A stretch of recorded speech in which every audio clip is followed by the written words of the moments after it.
Why, hello everybody, it's Wes, Hank, and Andy, and here we are. We have reached the end of the road. It is the fan batch, 315. The cavalry has arrived. 3 years later. And I don't know if I'm ready to say goodbye yet. No, I don't think I'm ready. I don't think the plot points were ready to say goodbye yet. We are going to get into that first and foremost before we get into the plot breakdown, because I feel like it's worth revisiting some of the stuff that we've talked about over the course of the season. Certainly we highlighted it last week. And so I went back and I updated that slide just to and I updated it with a couple of the points that we missed. I also went and I made some marks for how many of those unresolved things we talked about actually got some closure. And unsurprisingly, the numbers are not favorable. Checking in on the comments, it's Sarah Hodgson. Nice to see you, Sarah. It's been a while. Thanks for tuning in. Before we get started, guys, I mean, man, this is another one. Things are starting to run their course with the bad jokes, and we are definitely scraping the bottom of the barrel. TJC is here. Hello, sir. Good afternoon. Good evening. Good morning. I think it's evening where you are in the UK. Probably just after dinner, I believe. All right, but let's hit it. Bad Star Wars jokes. Do you think it would help us if we got that girl's book?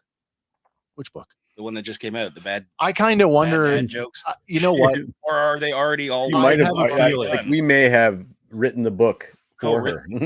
I have a feeling there won't be much in there that we haven't laid eyes on already. Yeah. I have a good one for Tuesday. Oh, perfect. Guys, where do Mandalorians take their sick and injured pets? Oh, not to the armorer. No, not the armor. No. The veterinarian? I got somewhere in there. It's there's something. You are so close. There's a twist of words in there somewhere I can't get. They take them to the Boba Vet. Oh, nice. Nice. Boba Vet. Was that homemade? No, that's an internet curated one. All right. That's Okay. Curated. Not bad.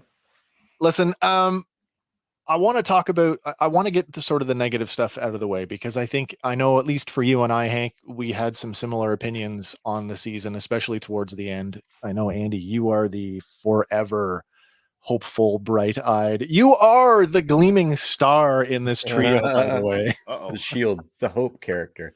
That's so right. Let me qualify first by saying I don't have any negative feelings about this episode in particular. I did on my initial watch. Well, I've since softened. But the feelings weren't negative about the episode. And what they were was that the episode left me unfulfilled, and so I have negative feelings about season 1 through 3 because I feel unfulfilled. I think I feel the same way. That's probably everything that was in the episode, from the dialogue to the pacing to the animation to the voice work, all supreme, beautifully done. I just, from my standpoint, it was like it left me high and dry. That's a personal opinion, though. Yeah. I was really kicking it around this week, sort of reflecting on the whole thing. Oh, there's a camera flicker. Sorry about that.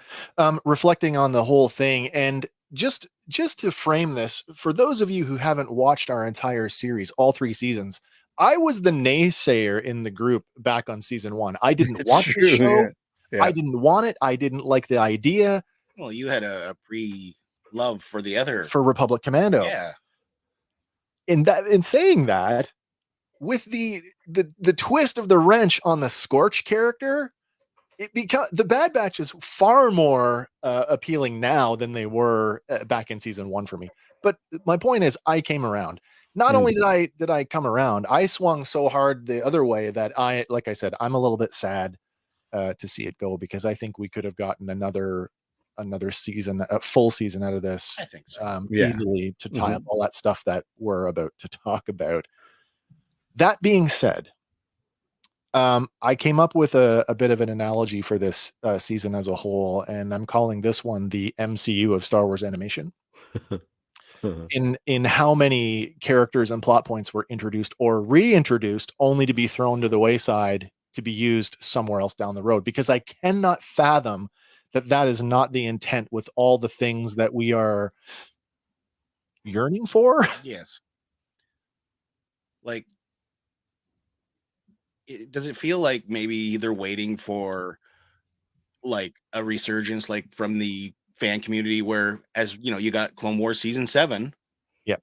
Maybe there's going to be a cry for Bad Batch season 4. Like a revival. Yeah. I think the Clone Wars revival came out of the merger, though.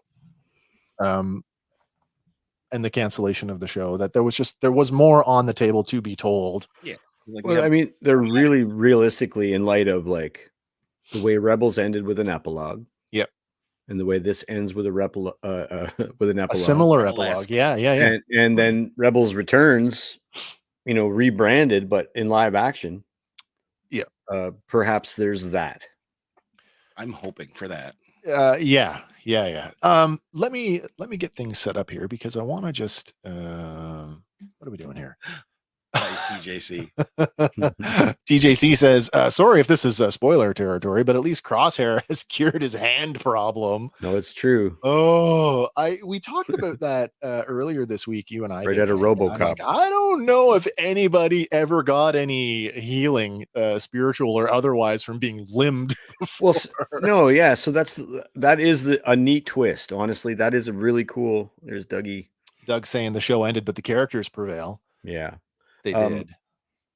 It is a neat twist, because in Star Wars, there's a trope that, and even George Lucas explained it once, and I don't remember where, but that when the idea of limbing a Jedi or a character is synonymous with like castration, almost like impotence, like you are less powerful because of it. And this is the first instant we've had that trope, which is a recurrent, like, how many characters have been limbed? Almost Obi-Wan as many as has have a been run collection. through with lightsabers. Anakin twice, Luke. Right. Yeah. Right. And so this is the first time we've seen a character sort of go the healed other way. Yeah. because of that. So it's metaphorically go that's the other interesting. way. That's an interesting take. I agree with that. I absolutely agree with that. And just because I want to get it out of the way, I want to revisit last week's slide that we made. Now, so this is updated. It's no longer 14 plot points. It's now 17 plot points, and it should be 18, because Andy, you brought to my attention the rune vault, the rune room, which I did not include. But when you look at this slide and you see that like less than half of the things that we talked about all season, and by the way, it wasn't just the three of us. I think virtually every YouTuber, every podcaster, everybody who's talking about this show in social media, we've all come to the same or similar conclusion. So it's not just us. Like, we're not making this stuff out of thin air. No. Certainly Lucasfilm did the intentional misdirect on us on a scale that I've never seen before. Yeah. Yeah. So yeah, I mean, is that what dropping balls is called now? Misdirect? It's like rebranding. It's like, I don't want to paint the pipes, so we'll call it the organic look. Yeah, I guess so. Some of these I put an asterisk, the ones that we got resolution for, because they're resolved, sort of. I'm not going to go through all the ones that didn't get resolved, because those are fairly obvious. I think we should have an asterisk on the Sid one, though. Do you? Because twice we've had her referenced off camera. Yeah. Like, at first she gave him up, and then when Clone Trooper X goes in and says, yeah, I got the info out of her. Yeah. You can assume she took a beating for that one. So certainly under duress. Yes. 4 or 5 of these slides could have been resolved had the title worked. And the cavalry that we all expected to come. Okay, so let me literally thought Omega was building a team, right? For 2 seasons. We did. We thought that for the whole thing. Yeah, she's going through the galaxy and endearing herself to all these new characters or past characters. The title itself is pretty self-referential, and I want to say, for me anyway, in the moment, I had forgotten it. Oh, until you posted it, I agree. Well, and I wonder how many people in the audience and in the general Star Wars fandom had forgotten this, but do you know what the first line spoken by any member of the Bad Batch is in their first on-screen appearance ever? I do now. Do you have a clip? Well, I do. I'm going to play a clip. So just in case you didn't realize this is the first line ever spoken by anybody in the Bad Batch ever. The cavalry has arrived. Dope. Yeah. Completely forgot. That's Clone Wars season 7, by the way. That's based on the idea that, and because we've been supremely focused on Bad Batch as a whole, and then now we're learning their vulnerabilities. Yeah. They're not necessarily the superheroes that they were when they were introduced. And in terms of that, like, the cavalry has arrived because they're, like in episode 1 where Caleb Doom says, yeah, backup's coming. Well, where are they? 5. There's 5, and that's sufficient. They're worth 2 divisions of clones at one point, right? Yeah. So in terms of that, that's okay. But technically, they arrived the episode before. They did, yeah. And the actual base. If you look at it from the perspective, the cavalry has arrived in terms of relative to Omega and what she's doing. It's completely, completely works. Oh yeah. It doesn't work in light of all of these things that we looked at, that we wanted, that we thought were coming, that just never happened. And that was like, what the hell? Yeah. Which is why I subtitled the episode "Manage Your Expectations." Absolutely. Absolutely. TJC, 100% correct. Expecting Rex to turn up with other clones to assist with their escape. Yep. Yeah. Never happened. That ball is still bouncing. I agree. Now I want to get this out of the way. I'm looking at Pabu and I'm like, why, of all the places, hell, the beginning of season 2 started on a separatist controlled world with an Imperial occupation presence. Mm-hmm. Pabu harbored known fugitives, does not get an Imperial garrison for at least a decade. And not only that, they're able to hide there. That's what I mean. For an indiscriminate amount of time without the Empire going, maybe we should look there. It's kind of, anyway. I have heard it rationalized over the course of the last few days that was an in secret known only to Hemlock and Hemlock's forces, and that was not widely spread throughout the Empire. Hence, Pabu escaped that fate. I don't know if I necessarily buy that. Where does Pabu fall in the galactic map? Is it in the we Outer don't Rim? know. Well, I'm sure it was mentioned, maybe Outer Rim or something. Everything's in the Outer Rim when you want to get away from something. Yes. Yeah. Anyway, what's Doug saying? Doug says, was an Imperial left to know what Pabu was? That's a good question. Who was left that actually stepped foot on Pabu? Maybe some troops. Some of those troops. Some of the troops. But I mean, does a rank and file stormtrooper, to be like, hey, remember there? Have any knowledge of astrogation or navigation in space? I don't know. I don't really know. All right. Well, at least be in the coordinates of the 3 destroyers. Oh yeah. Yeah, absolutely. It would be in the data banks. Of course it would be. Right. So yeah, that's filing a report, right? Yeah. It makes total sense. Listen, as we go, and this applies to everybody who's watching, keep the comments coming. Don't wait for a break. Interject, because we want to talk about this stuff, and as it comes up organically, we'll take breaks and we'll talk about some things as they go. As always, I encourage you guys to stop me so I don't drone on with plot, but there is a lot of plot to get through, so let's get started. I had one more thought. Oh yeah, of course. That came to me after the fact. How did they know the baby's name is Balin or Baron? Baron. Because he's nonverbal. That's a good unless question. They are sensing him like Ahsoka did Grogu. I don't know. And he's like, I'm Baron.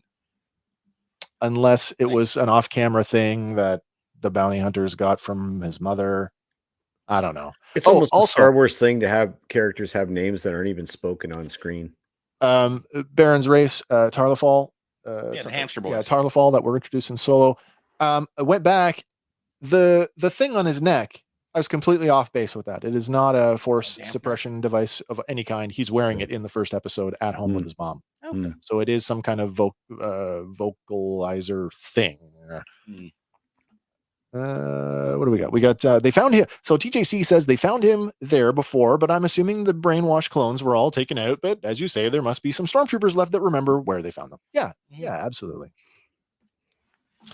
All right. So this episode, it is Star Wars The Bad Batch, episode 315. The Cavalry has arrived. Its original air date was Wednesday, May 1st, 2024. It is written by Jennifer Corbett. However, and this ties into with some of the things that I've been thinking about, that the season, and Hank, you'd mentioned it, that the season perhaps got nerfed, stretch it out, condense it, move things around. We have 3 directors on this week.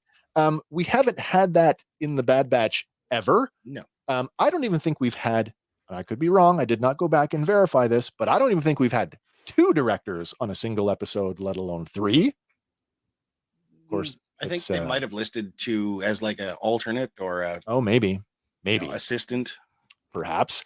Nothing unfamiliar here. Stuart Lee, Saul Ruiz, and Brad Rao. So again, I just question, was this episode actually conceptualized as 3 episodes condensed into 1? I definitely felt like 2 and at any rate, but it's probably not unheard of for something this big, because the last show seemed to like it kind of had a leap in quality in terms of, you know what I mean? So it's probably not unthinkable to have everybody that was hands-on, you know, like, we let's know make from this look as beautiful as possible. Yeah. We know from last week from the quote from Michelle Lang that there was rewrites certainly for the ending. And when you consider that and 3 directors, it does make me kind of go, something's going on here. Well, she did say it was a bittersweet ending. So bittersweet. But again, I said it last week. Now that I've seen it, I want to know what the other one was. I want to know. Yeah. And I can get that out of the way right now. This week's episode guide was pretty thin, but that was actually the one interesting tidbit was, even though there were rewrites for the ending, the intent was always to have Omega join the Rebel Alliance. So that's interesting. I still want to know what the other plan was. All right, our advertised runtime is 51 minutes, but an actual runtime of just 47 minutes and 7 seconds without titles or credits. And our synopsis this week reads, Omega and the Batch battle Imperial forces for their freedom. Checking in here with the comments. TJC says, unless we can assume that Tarkin reassigned them somewhere on the Outer Rim for their failure with Project Necromancer.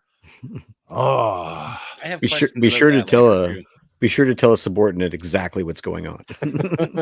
By the way, we'll get to it. If you guys didn't remember, that's not just any subordinate. We've seen her before. We know who that is. Yeah. We do know who that is.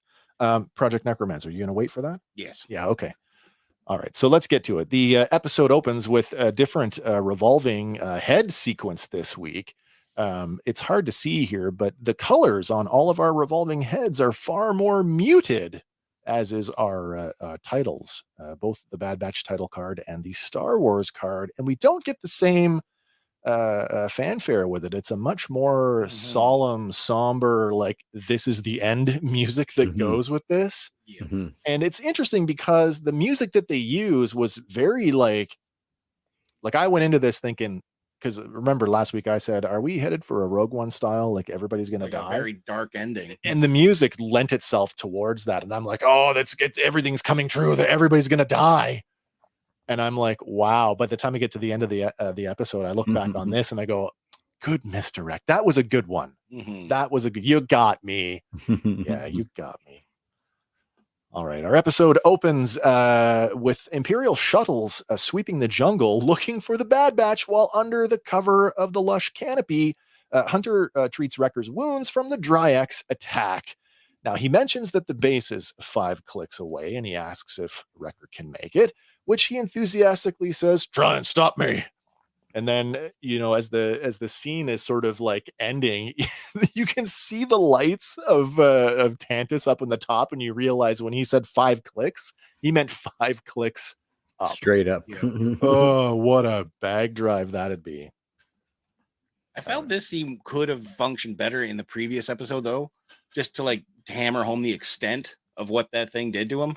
Oh yeah, I know. Because like they made a point of showing the chest. Well, we see that quite It's featured quite prominently this episode. We get a much better look at his broken armor. But like he pops right back up in the last episode. Oh, I know. Yeah. Okay. I'm okay. I'm all right. It's delayed, sort of. So. Yeah. Well, I mean, yeah, I don't want to speculate on that. Yeah. I think you're right, though. It might have worked better in the last one. All right. Inside the base, troopers scurry about as a klaxon rings. Dr. Hemlock orders a squad of stormtroopers to guard the vault until the lockdown is lifted. Which one, Hemlock? Which one? Yeah. There's so many vaults in this place. And notice his hands are behind his back. Oh, too. I know. And I'm looking at that. I'm looking at the image. I'm like, I see you, Site B. I see you, Other Mountain. What's going on over there? Well, then Commander Scorch arrives to report that one of the insurgents has been captured. Not much of an insurgent. Not really. Arriving at the detention center, Dr. Hemlock enters the cell where ex-Vice Admiral Rampart is now sitting on a bench. The doctor tells him that aligning himself with rogue clones doesn't look very good on him. Rampart laughs it off and counters with how this secure and top secret facility has been compromised, adding that the Emperor probably won't be very happy about that. Hemlock banters about how in all of Rampart's time on Camino, he never learned anything about how clones think. He says that he knew Clone Force 99 would come for Omega and that their failure is inevitable. Now, Rampart chuckles again as he says he doesn't understand how Omega is so valuable. And Hemlock tells him that his work is beyond Rampart's understanding, that it's so vital to the Empire that unlike Rampart, it makes him indispensable. And as Hemlock leaves the cell, Rampart locks eyes with Nala Se, who just happens to be imprisoned in the cell directly across from his. TJC, great point, says Omega may turn up in Ahsoka season 2 for continuity. I feel like that is very much on the money. If not season 2 of Ahsoka, whatever this the Filoni-verse, Mandoverse crossover movie that's coming, that's probably a good spot for it too. Yeah, I mean, and we could count that also as a sort of dropped plot point, but it was never really promised, but we heavily speculated that there was going to be a run-in between Omega and Boba. I wanted that. I wanted that so we still bad. may get that because we could get it live action, way down the road after they're both grizzled veterans. I have a hard time imagining that the folks that are the creatives are not like these ideas have not floated around. Like, no, if it occurs to us, it should be front and center in their heads. Yeah, I don't want to call it low hanging fruit, but that's it's an easy one to want to do. It really is. Yeah. In the vault, in the lab, Echo continues to search the Tantus database. He asks Emery why he can't find any mention of the vault. You want to say it again, Andy? Which one? No, she tells him the records are heavily encrypted and the vault is several levels deep inside the fortress under heavy guard, but she can get him inside. Echo asks why she's helping him, and Emery says it's because she was wrong about Tantus, and she is now trying to do the right thing. And in her voice, there is a genuine sense of remorse, also accompanied by a tender look on her face that she really has come around. Mm-hmm. All it took was the abduction of a baby. That's right. Oh my God, we're now capturing children. Oh. In the vault, one of the medical droids keeps a close eye on the kids as per Dr. Skalder's orders from the last episode. At one of the tables, Omega quietly goes over the plan with the rest of the kids. Now, they're worried that it's dangerous, and Omega tries to reassure them by telling them that her squad is here, and if they can get out of the room and find them, they can all go home. Now, resolved to their course of action, they set the wheels in motion. Jax and Eva move to one of the other tables, leaving Sammy and Baron sitting there, while Omega casually walks around behind the medical droid. While Sammy watches the control room, and when Dr. Skalder looks away, she taps one of those colored tiles on the table to signal Omega. Well, Omega pulls the stolen probe from her sleeve, and she readies herself behind the droid. At the same time, Jax and Eva approach the medical droid from the front, and holding up her hollow puzzle, Eva says it's broken, and she asks if the droid can fix it. And whoever the actor is for Eva, that person, like can you fix it? Like I'm completely sold on on this kid as a kid. The droid tries to explain that's not part of its programming, but it isn't able to finish the statement because Omega jams the probe into a delicate sensor on its back. Well, the droid's eye fades out and it floats down to the floor, and then the three kids quickly push the droid into one of the cells. Scalder turns her back towards the window to see. Scalder turns back toward the window and she sees that Sammy and Bayron are sitting there alone. So she hastily makes her way down to the vault floor. Sammy topples another stack of tiles to signal them again that Dr. Scalder is on the way.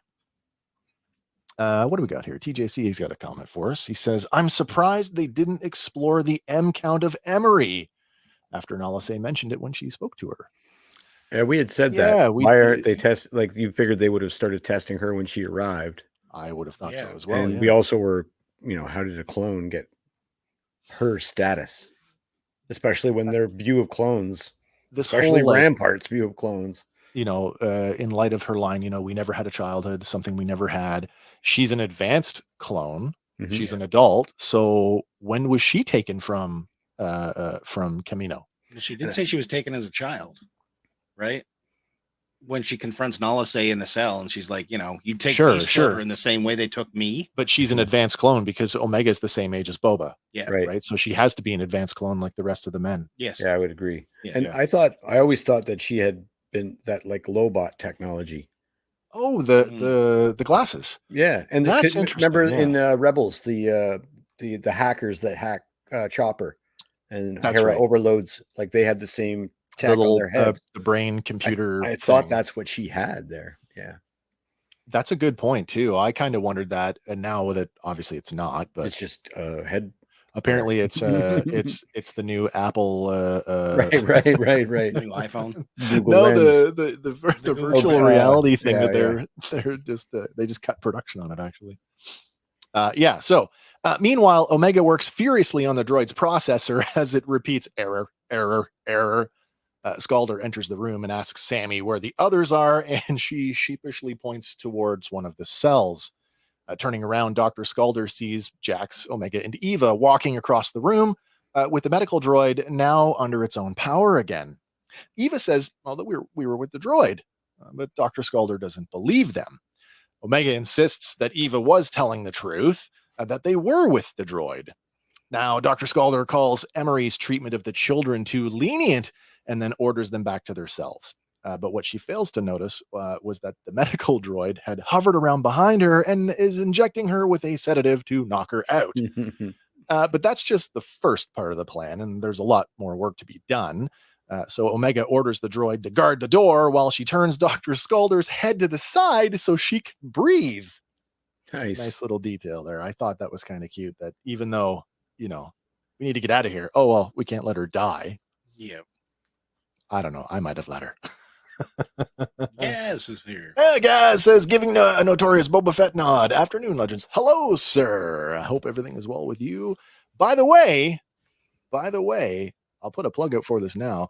Come back tonight at 6 p.m. as we are going to be live tonight with our round table, including Gaz, as we discuss the state of Star Wars in the Disney era. It's going to be unscripted. Going to be a lot of fun. All right, where are we at here now? They're about to go in the wall. Oh, yeah, right. Now, she orders Sammy to prep a sling for Bayron, so Sammy grabs some clean jumpsuits out of a drawer in her cell and fashions a papoose out of them. Omega jams the probe into the wall and begins prying away at the tiles. I have to say, remember, consistency in which they fall varies. Well, okay, there's that, but it's like you're in Sammy's cell. I have to believe that Omega, who has pried the tiles out of her cell twice before, this would be an easier task if they'd walked 2 doors over. I don't understand why, because she's like it's the first time ever. Oh, we're going to do this all over again. Anyway, just kind of funny. Now, with Baron secure in the papoose on Jax's back, he and the other kids fall in line and they follow Omega into the tube system. And how cute is it that Eva made a sling for her doll? Yeah. All right, outside, Hunter, Wrecker, and Crosshair duck down behind a tree while a shuttle's searchlight passes near them. Wrecker groans as he grasps the wound on his chest. Now, Crosshair says that he's going to need another med patch, but they don't have any more. But Wrecker is the first one back on his feet, and he says that he can make it. Crosshair and Hunter exchange a look. They're not really sure about that, and then follow after him. Should have brought some back to spray. Seriously, I presume that the med patch is probably back to laced. Oh, probably. Yeah. Meanwhile, Emery leads Echo into the vault. Passing through the ray-shielded corridor, Echo asks where the other kids came from. Now, Emery tells him that bounty hunters were used to capture them. She says that their genetic material was required for certain medical tests, and that she only became aware of them just recently. And up until now, she's been unable to help them. Echo asks how Omega fits in with all of it, and Emery tells him that she's vital to Hemlock's main objective for the Emperor on something called Project Necromancer. All right. What do we got here? Oh, great. When you didn't realize is Omega re-cemented the tiles back in. She had no Raquel Welch posters. No, really? Just to hang up over the hole. Oh, that's awesome. There's an interesting point here that Emery says that, and she says it, vital to the Emperor, not vital to the Empire, vital to the Emperor personally. Yeah. Well, that's kind of echoing what Hemlock said to Rampart. Like, this is so indispensable or so important to the Emperor. I'm indispensable. Yeah. And it's possible she overheard that kind of language coming from him. But sometimes dialogue is for the audience and not really something that a character would say. It's almost like exposition. Absolutely. It's like exposition. If they could ever get a Spider-Man movie where you could capture the 90% of the dialogue that's in his head in the comic. Oh my God. Yeah. That would be, that's one thing that the Spider-Man movies lack is that inner monologue that he has. Sure.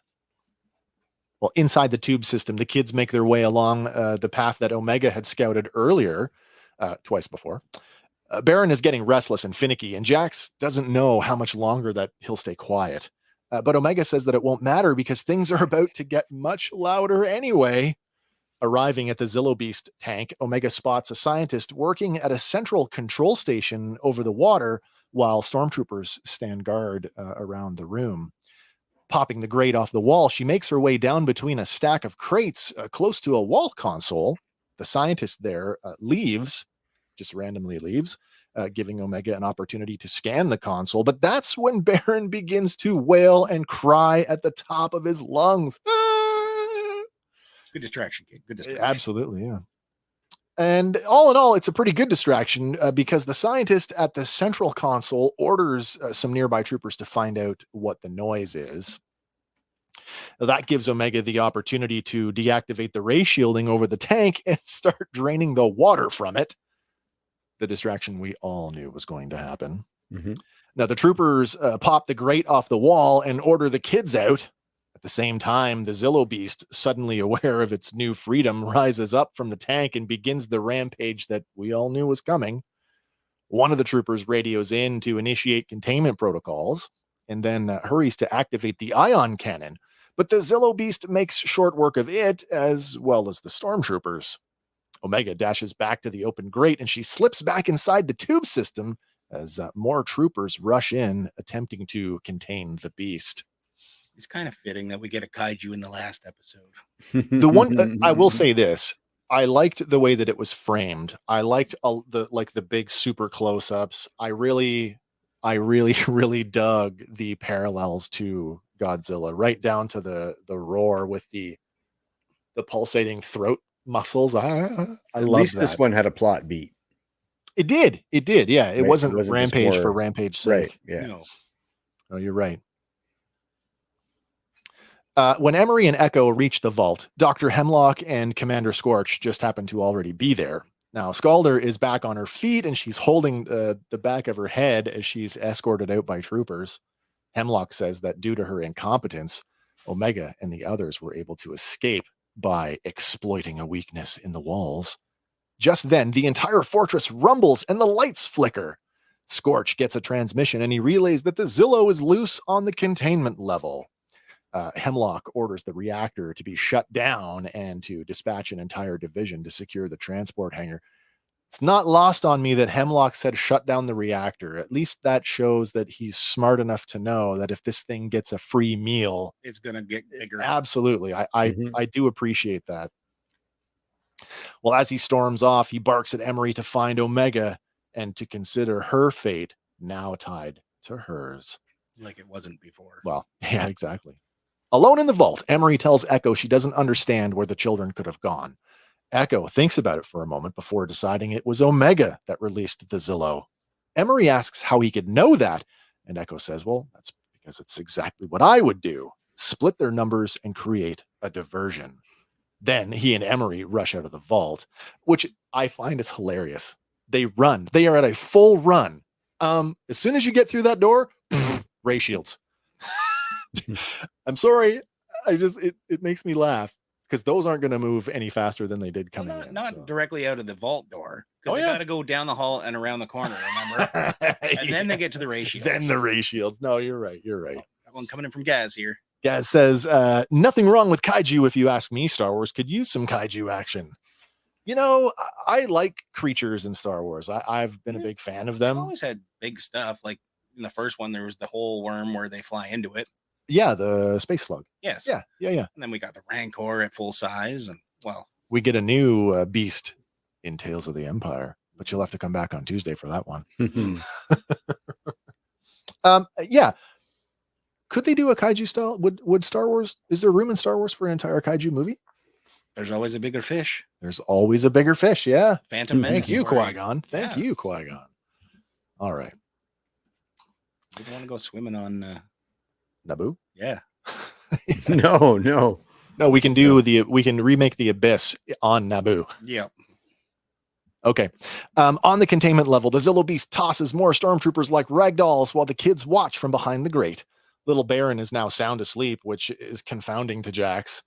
The troopers' blaster fire is less than ineffective, and the Zillow just bats them away like toy soldiers. Turning its attention up the long open shaft, the beast begins to climb the walls. Now in the hangar, scores of troopers form a line behind a row of crates. The lights flicker and the roar of the Zillow Beast fills the room, and they all begin to open fire. Now down in the jungle, Crosshair spots a stormtrooper patrol with Lurka hounds, and his hand begins to tremble again. He tells the others what he saw, and Wrecker says that they should have brought Batcher. He begins to laugh, but is quickly overcome by the pain of his chest wound. He insists he's fine, but Crosshair asserts, no, you're not. He then tells them that there's a change of plans, and he instructs Hunter and Wrecker to go to the communications center and contact Rex while he infiltrates the base alone. Hunter says that's not happening, and while Wrecker adds that they've been in worse situations, but Crosshair shouts at him to wake up, Wrecker. Clone Force 99 died with Tech, and they're not that squad anymore. Having been inside the fortress, he knows what they're up against, and he insists that if they all go in, not everyone is getting out. There's the line. We always kind of wondered what the context was on that. And so this scene kind of bothered me because of the circular, like, when the character makes the poignant stand, and then there's a lot of, I've noticed this season, of the character making a poignant stand, and then the other characters going, well, no, we're all just going to go. So, you know what I mean? Yeah, like, I do. Yeah. It could move faster if we didn't have the poignant stand. We all know where Crosshair stands sort of emotionally. So this actually, it's nice to hear that Tech was the heart, even in terms of Crosshair's consideration of the team. But it's that circular conversation that doesn't end with anything but where we started. Like, we're all going there anyway. Let's have a conversation about how we're not. Yeah. But then we are anyway. I will say why this works for me. And it works in the sense that I was always the proponent of Crosshair does not redeem unless he dies. And this shows his willingness to die for them. And so that that works for me because I needed something more concrete from Crosshair, and this is as close as we were going to get with him. So I'm okay with this. Yeah. Go alone. Not going to happen. Right. And it's kind of weird that they tease that, like, you guys go call Rex. It's like, okay, now we're gonna get more cavalry. Yeah, you would think. And no, you're not. No, well, that was a big deal. We're gonna get to the ship to send a message to Rex, right? Yeah. Crosshair says that Omega needs both of them, so he's going alone because that's what he deserves. Yeah, there it is. Hunter tells him, don't even think of Plan 99 because Omega and all of the other clone prisoners need all of them. Wrecker places a gentle hand on Crosshair's shoulder, telling him that they've always known the risks. And Tech knew that too. We do this together. Well, suddenly, one of the Lurka hounds breaks free from its handler and it runs off into the jungle. Hunter grabs his binoculars to take a look. Wrecker asks what's going on. But it's pretty obvious as the outer wall of the base bends and buckles before the Zillo beast erupts out into the night air. It's a King Kong-ish moment. Standing on the battlement, the Zillo beast howls at the night in classic Godzilla fashion as the three clones stand there watching. Crosshair asks, Echo's handiwork or Omega's? And without looking at him or each other, both Hunter and Wrecker answer, Omega. The Zillo beast, now free of captivity, lumbers down the valley while birds scatter from its path, finally disappearing under the jungle canopy. With the base split wide open, Hunter suggests they don't waste the opportunity to get inside. This is good too. I like this comment. TJC says, I honestly thought Wrecker was going to be killed off in a last stand type of deal rather than Crosshair. He has more close calls than Thelma's glasses. Last week, I thought everybody was going to die. And certainly with his injury and how he is getting there. Yeah. I'm like, this does not bode well for him that he was going to die saving somebody. Because this is right on the heels of him getting blown up on Pabu. Right? Like, true. That was only a couple episodes ago. Yeah, I mean, he's always skirting the edge of that episode where he leaped from the tank to the ship. I didn't think he was going to make it. When he hesitated, I went, oh no, they're going to kill a character here. That's true. That is true. All right. With the containment level now empty of any Imperials, Omega pops the grate off the wall and all the kids file out into the room. Omega leads them to a ladder on the far side, but Jax is afraid of heights. Omega gives him a pep talk about her brother Wrecker and how he's afraid of heights too, but she says, focus on what's ahead and not what's below. And with Omega in the lead, the kids follow the path of the Zillo beast to get out of the Tantus base. Commander Scorch rushes into the communications center to inform Dr. Hemlock that the Zillo beast has escaped the base and has fled into the jungle. It also wiped out 2 divisions of troops in its path, and the commander insists that they need reinforcements.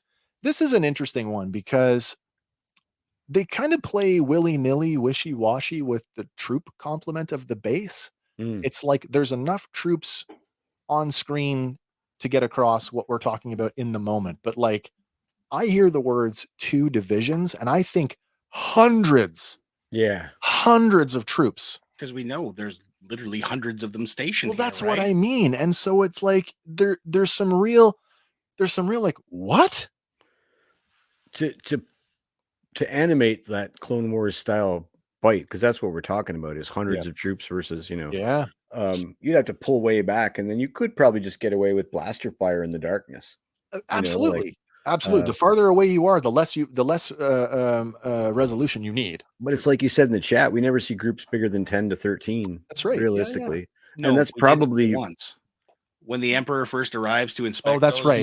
Chambers, there's a friggin' regiment. Everybody's waiting for him. You're right. Yeah. I get the feeling that when the Emperor arrives, like they even put janitors in uniform just to everybody's the numbers. Everybody that needs to everybody who's not on duty, you're on duty. There's a cook going, how do I hold the gun?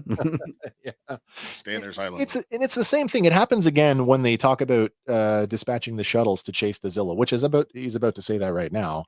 Hemlock orders the shuttles to be sent after the Zillo beast. Scorch protests that without air support, the rogue clones could exploit their weakened defenses. Hemlock says, of course they will. and he orders him to do it anyway before storming off to another area of the base. Now, of course, it's the part of the base where CX2 and the other winter clones lay in stasis pods. Activating the controls on one of the pods, it opens and a custom helmet slips over the operative's head before waking up and exiting the pod. In turn, 3 more operatives, not including CX2, all emerge from their pods encircling Dr. Hemlock. We can infer from all of this that CX1 and CX2 are first 2 original clones. They all wore the same armor, but these guys have their unique custom helmets to Knights of Ren or Knights of Ren-ish. Teenage Mutant Ninja clones. Well, I've identified them sort of based on some distinguishing features. So we have Electro Spear, which was the guy on Hemlock's datapad a couple of weeks ago. Mm-hmm. We have Vibro Sword with the twin swords. We have Ski Goggles. And Ski Goggles, he's a bit of a mystery because he kind of floats in and out without any explanation. And then we have Electro Knuckles. But we'll get more on that. Scorch protests about the shuttles. Don't send the shuttles after the Zillow or we don't have any air cover. I'm like, what about the half dozen V-Wings that were sitting on the battlement when the thing broke out? Yeah. What? You're telling me that this base only has like a couple of shuttles and you're going to send everything after it? Like, it just doesn't make sense. You don't really have to send anything after it at this point. I mean, where's it going to go? Well, in the jungle. Who cares? We'll get it back later. They want to get it back. But that being said, the inverse of that command is going to bite them. Is going to come back and make you go, huh? Because send the shuttles anyway. Okay, the order has been given. Send them away. So just keep that in mind. The shuttles are supposed to be gone. They're all gone now. One from TJC. Well, there we go. So TJC says a division, usually between 10 to 15,000 troops. Yeah, it's like enormous. Yeah, enormous. Okay, so hot on the trail of Omega and the other kids, Emery and Echo arrive at the decimated containment level. Excuse me. Emery tries to open the door, but it's stuck partially shut. Echo, looking inside the room, wonders how the kids are getting around unseen. He asks Emery, what's at the top of that shaft? And she tells him it's one of the hangars. Echo says, do you know a shortcut? And then they take off again. Outside, Crosshair leads the others up onto the battlement and inside the base through the blown-out wall. Scanning for targets, they move swiftly through the debris, unaware that one of the winter clones is already laying there in wait.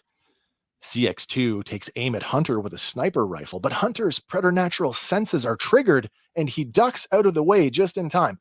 Which, by the way, of all of the crazy things that we've seen Hunter do over the course of 3 seasons, this might be the most impressive thing, that he dodged a sniper round from dozens of meters from behind. Yeah.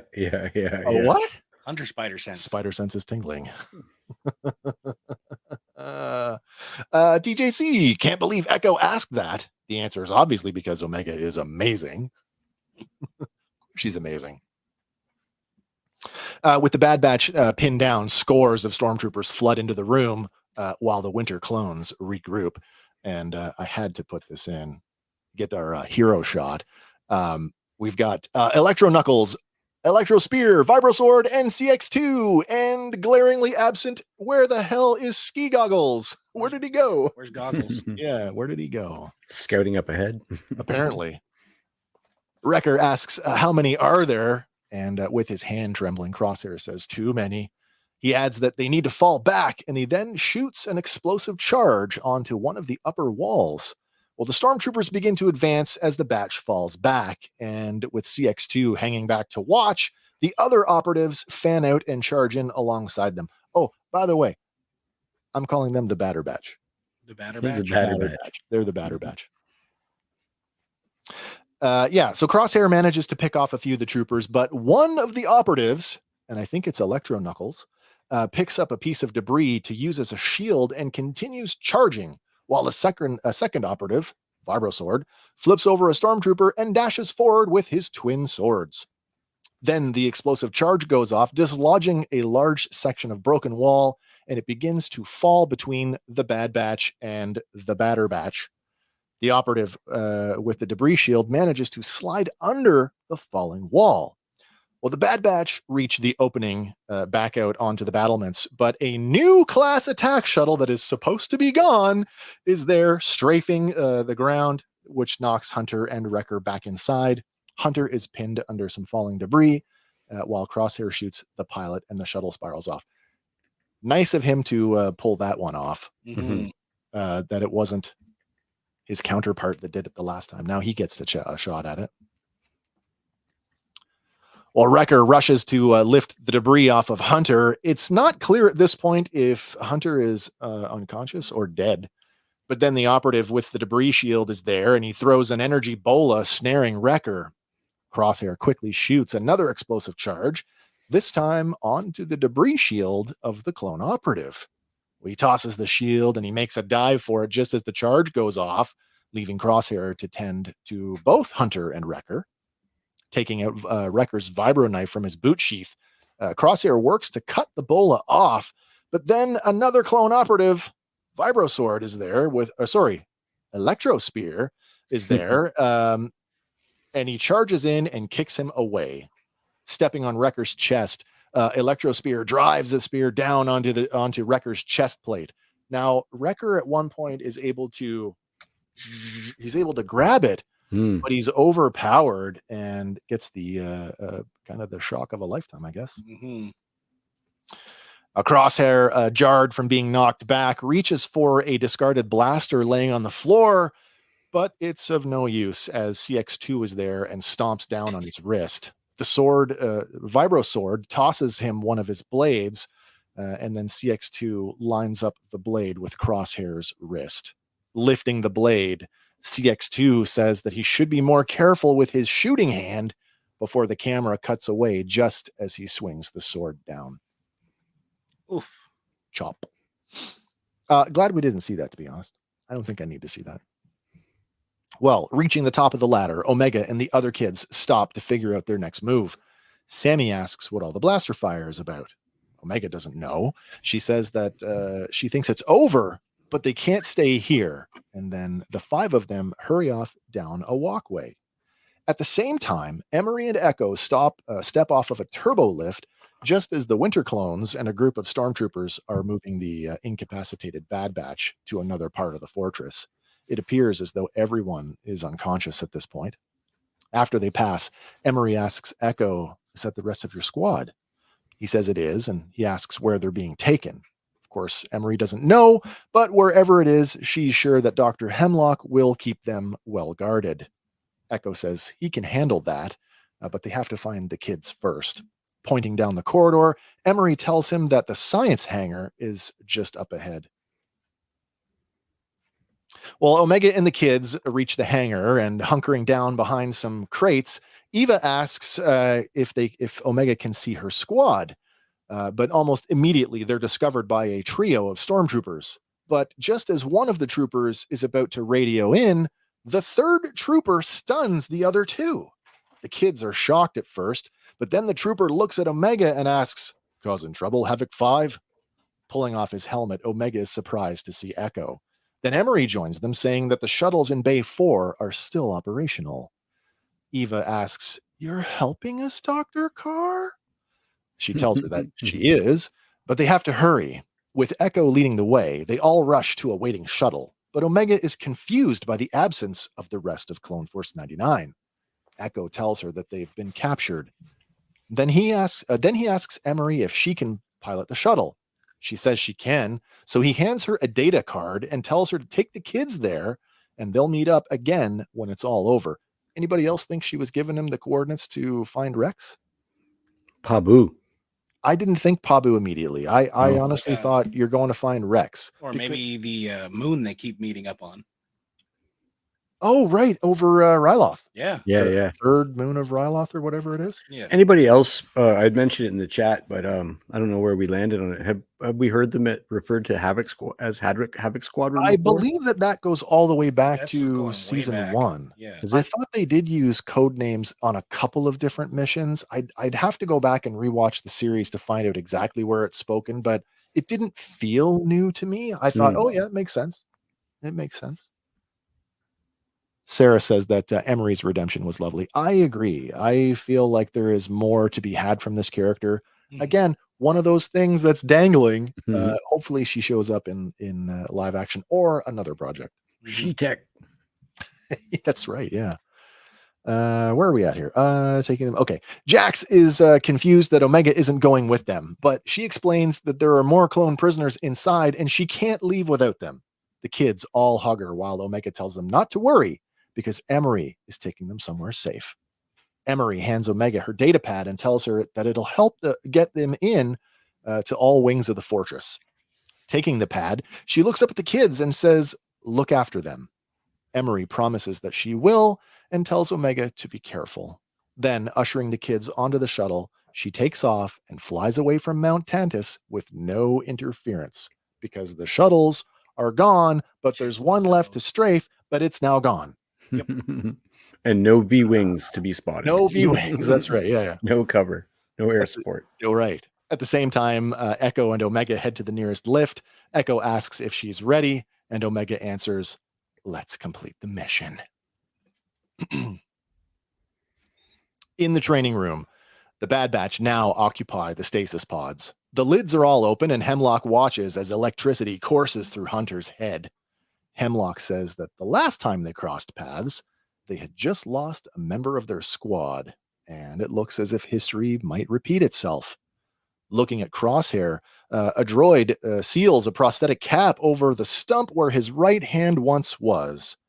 Hemlock says that Crosshair resisted the process once before, but since then, he's made some adjustments. If they survive the conditioning, they will make fine operatives. But if they don't, there's no shortage of clones to experiment on. Hunter grunts, "We'll survive, but you won't." Just then, they're interrupted by an officer who informs them, and I think that might be Novitz. I'm not sure. It might be Novitz. Who informs them that there's an incoming transmission from Governor Tarkin. Hemlock reactivates the stasis pod, and the electricity courses through Hunter again, causing him to writhe and contort in agony. Then Hemlock just walks away casually. I was a bit disappointed in this particular moment because, like, Hemlock's referencing tech, right? Yep. But then he says, I've made some adjustments since last when we did Crosshair. Does that mean his adjustments were made on tech? Another member of Clone Force 99, right? That's a good question. There's a part of me, and I said this in our group chat earlier this week. There is still a part of me that thinks that CX2 is/was tech, and they all knew it. They all knew it. They knew that he was so far gone that was the only way out, which makes his death kind of bitter. Like, I really wanted him back. Yeah. I mean, after the Zero reveal, I just feel like there was nothing to reveal that tech died. You're absolutely right. We get some more evidence of that coming up. Face value. We get a little bit of evidence coming up that suggests that these are all just regs that have been conditioned. Mm-hmm. But yeah, I mean, I don't know. Whatever adjustments he's made. Yeah, it's weird to say that you've made any adjustments specifically for a defective clone. For defective clones. Oh, yeah. Having to test on a defective clone. When I saw ski goggles, I even went. Yeah, exactly. When I saw ski goggles, I thought, oh, well, CX2 wasn't tech, but there he is. Oh, yeah. Because they have the same like slight build. Yeah. No, you're right. You're right. Anyway. Okay, well, Echo and Omega storm the detention center and take out all of the posted guards. Using Emery's datapad, Omega opens up all of the cells, including Nalase and Ramparts. One of the prisoners asks what's going on, and Omega tells him they're breaking out. She then runs off to see if she can find the rest of the batch. Echo begins to distribute the weapons collected from the fallen stormtroopers. One of the clones says that they'd given up that anyone was coming for them. But Echo says, well, they've been looking for this base for a long time. Omega returns to inform Echo that the rest of the batch isn't here. So Echo asks if anyone knows where they could be. Now, one of the clones says they could be in the training room because that's where Hemlock conditions the clones that he deems useful. Omega thinks she knows where that is and grabs the datapad, telling the others, "Follow me." But then Rampart bursts forward to say that they should all leave while they can. The guy is unhinged at this point. He's self-preservation only. What? What are you talking about? Don't be stupid. Don't run in, run out. TJC, I was expecting Tech to return with a metal arm. Whoops, wrong movie. I also had a small problem with this scene in terms of, and the same problem I had with the sort of the Imperial compliment, and that's, I was under the impression there were hundreds, if not thousands, of clones here. Yeah, like me too. like Narkina Not like 5 20. or and again we only see small groups. Yep. Especially when we only see one shuttle leave. This is we've used analogies to role-playing games many times over the course of our shows, and I think the role-playing game analogy here is this is the party right in a massive battle. This is the only part that we're seeing. All that stuff is supposed to be happening, even though we're not privy to it. But I feel you, man. I wanted to see more of that as well. So Rampart, what? We should all be leaving. Stoically, Echo says, clones don't leave our brothers behind. And then he pushes Rampart out of the way. Excuse me. Addressing the clones, he says he knows that they've been through a lot, but he and Omega have to rescue the rest of their squad, and they can't do it alone. Unsurprisingly, they get a handful of clone volunteers, like pretty much everybody who can stand on their own. With that out of the way, Echo orders a pair of them to get the injured to the hangar and secure a shuttle, while he's going to trigger an alert in a different area to redirect the Imperial troops away from them. Then, donning his stormtrooper helmet, he tells the rest of them to grab any weapon they can. Then Nala Se calls Omega and tells her that her research can't be left in the hands of the Empire, and the only way that Omega can be free is if Hemlock is gone and the databanks are destroyed. Omega is enthusiastic, and she's literally like, all right, let's go. She's ready to go in the moment. But Nala Se says that her place is with her brothers. So Omega gives the Kaminoan Emery's data pad, and then Nala Se heads off to finish her own mission. But as Omega and Echo lead the clones off, Rampart hangs back and sneakily tails Nala Se. One, I guess, yin-yang moment here. Sure. In the first episode, the regs didn't give a shit about 9. Oh, no, you're right. Yeah. But here, they're like, okay, let's go get them. They were standoffish. They wanted nothing to do with them. Yeah. They were defective. Yeah. And now it's like, okay, we're not leaving them behind. We're going to get our boys. Yeah, it's a nice counterpoint. Yes. Dr. Hemlock enters his office, where a life-sized hollow image of Wilhuff Tarkin waits for him. The governor informs Hemlock that he knows the Zillo beast has escaped and the base is threatened. How does he know that? He's got a person. He's got eyes on the inside. Eyes on the inside. Of course he does. He says the Emperor is most concerned. Hemlock insists that he has everything under control, but Tarkin brushes it off with, "Do you? We shall soon see. You can expect my arrival shortly." As the hollow image flickers out, Hemlock stands there in the dark, grasping his gloved hand. That gloved hand that we know. Why? Why? Maybe it's just a terrible, terrible rash that will never go away. That's the one that he's got the lotion in. He's saving it for marriage. I kept it soft for you. That's right. Yeah. There's a lot of mice and men. Or he's a huge Michael Jackson fan. Maybe. On their way to the training room, the clones take out another squad of stormtroopers gathered near a console. Looking at the display, Omega says the training floor is just 2 corridors over. Echo says the tube system in the walls runs throughout the entire base, and then asks if Omega thinks that she can use it to get a look inside the room. Omega says, well, it worked in the vault, and she rushes to pull off another grate. Echo hands her a comlink and a blaster rifle, telling her to relay what she sees, but to stay out of sight until the rest of them are in position. And just as Omega slips inside the tube system, more stormtroopers arrive and another firefight breaks out. As TJC says, Tarkin is very sly, and even the Emperor was fearful of his power hunger. In the comics, he literally asks Darth Vader to hunt him for practice. Oh, that's right. That is true, isn't it? It's dirty. Yeah. But that's the thing. That's part of his heritage. His right. His family. They were hunters. That's right. All right, back in the tube system. With the base now in disarray, Nala Se moves through the corridors with no resistance, unaware that Rampart is following just a few steps behind. She stops behind the body of a fallen commando and retrieves a thermal detonator from his backpack before carrying on toward the lab. Then Rampart rounds the corner and he scrounges a pistol from a fallen technician. Once inside the lab, Nala Se uses Emery's datapad to activate the console next to the centrifuge, and the huge databank rises out of the floor. Clone files flash up on the screen until stopping on Omega's. But then Rampart enters the room and orders Nala Se at gunpoint to step away from the computer. He wonders aloud what is so important to the Emperor. Rampart doesn't notice the thermal detonator in her hand as Nala Se thumbs the activation stud.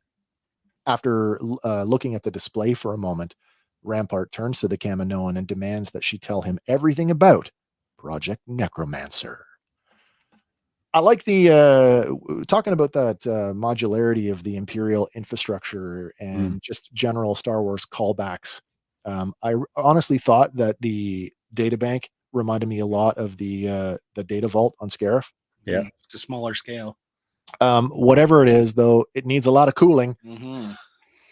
I couldn't figure out what Rampart's angle here was, but now that we're revisiting it like this, I sort of see that he was looking for an angle. He didn't have one. He was looking for one. Yeah, I had said it last week. If he could find a way to discredit Hemlock, and I don't. That's not what this is, but it's adjacent to that. Well, he wants to know why the hell Hemlock is so indispensable. Well, whatever it is, I've got it. And as he says, the Empire might be willing to do anything to get it back. Yeah. Not that that matters. In the training room, the spear, or electro spear, stands guard over the Bad Batch, still in the stasis pods. From inside the tube system, Omega has made her way to where she can now see them, and she radios Echo to say that she might even be able to free them if he can create a big enough distraction. Echo says, "We're on our way." And then a few seconds later, he enters the training room along with 8 to 10 other clones. They flood the lower part of the room. From the upper level, Electrospear sees them, and he hits a switch on a nearby console. The training room lights switch from white to red, indicating that the room is now active, and 2 more operatives step out from behind cover and begin firing on the clones. A small handful of them are immediately gunned down, and then all chaos ensues as the modular recessed walls begin to oscillate up and down from the floor, scattering more of the clones all over. With the firefight raging below, Omega removes the grate to the upper level and sneaks inside. Moving to a nearby console, she deactivates the restraints on Wrecker's pod. That's a good one, too. Follow-up from TJC, he says he was looking for an angle to get back in favor with the Emperor, as he mentioned in an earlier episode. He missed bossing people around. Yeah. And he would definitely want to get back to that level of control. You know, when we talked about that, I thought for sure that was part of the act. Turns out it wasn't. No. All right. Down below. Speaking of below. Yeah. Do we have any issues with Hemlock and the CX troopers having the high ground? We're not talking Anakin and Obi right now. So, well, it's only Hemlock, Scorch. We'll Scorch later, but Hemlock and Electrospear. Yeah, because they left Electrospear to look after or watch over the batch. Yeah, the rest of them are scattered around. True. Down below, 2 operatives gang up on one clone as one of them tosses him against one of the oscillating walls, while the other drives his vibrosword through both the wall and the clone's chest.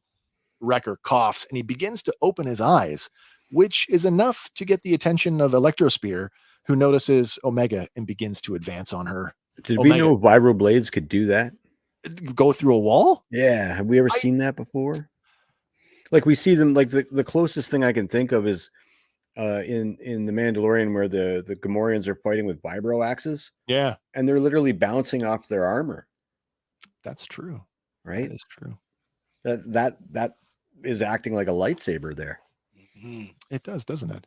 You know, maybe it's not. They did refer to them as a vibrosword, so maybe it's not. I mean, there's definitely a different aesthetic here. Like even Hunter and Wrecker's vibro knives have a lit neon component like the sword. So I don't know. But I mean, even when we see a lightsaber go through a wall, there's like a burn you got to push it through. He just that's goes, true. That's true. And stabs a guy through a wall. Like it was like maybe it's just really, really sharp. Yeah, serious. If we're looking at the wall behind him here, there are vertical slits. Maybe. Maybe he's just maybe like, there's a gap. Maybe he got it. That could be between panels or something. Maybe that's possible. That's possible. TJC says that's true, but the Imperial Guards and the Mandalorian got through Beskar.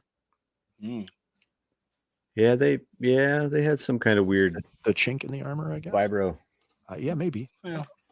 Well, I mean, Din Djarin and Paz Vizsla, we're going to go to the death with vibroblades. You're talking about the Mando hybrid troops, right, TJ? Oh, yeah, I guess so, yeah. In the last couple episodes. Not back here. Yeah, I just got to find my place in my notes here. Great up listening. Oh, yeah, all right. Right, drives it through his chest. Wrecker coughs and begins to open his eyes, which is enough to get the attention of Electrospear, who notices Omega begins to advance on her. Omega grabs her blaster and she puts 2 stun blasts into his chest, but it doesn't stop him. Kind of weird she's set on stun right now.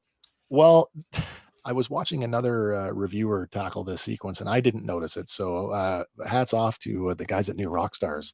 You actually see Omega thumb the switch to lethal. But before she can get a shot off, the blaster is knocked from her hands and she's grabbed by the arm. I guess if they're just grabbing random blasters off fallen troopers, they are trying to contain them. Yeah. So they would have it set to stun.